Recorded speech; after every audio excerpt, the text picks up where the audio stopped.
Today, I realized that even though I love emceeing, I don't want to make emceeing a big part of my speaking business. So that was a really good learning. We had a Speak More Collective call, which is Jacqueline Brooker's speaking community that I'm part of. And she had the amazing Quinn Conyers on, who is just like mind-blowingly great MC. And she shared all about how to build kind of emceeing into your speaking business.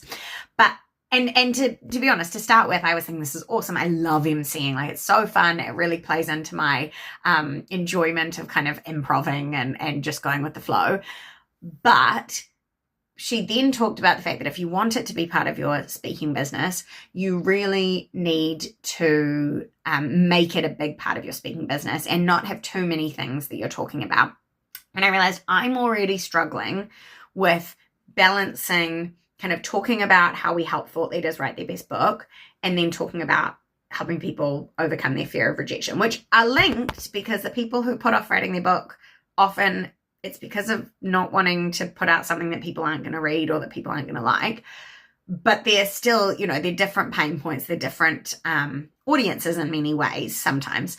And so I'm already struggling with those two things. And I was like, actually, I don't need to add in another thing. So although I've got in my LinkedIn profile speaker and MC, I don't need to push it. I don't need to go for that. So that was really helpful actually to highlight that that's something that I'm not going to try and go after. And then I had a really good chat with a friend of mine who's also a speaker. And I shared with her one of the videos that I had recorded a couple of weeks ago that I'm going to do, which I think I'll probably share once I'm finished this challenge.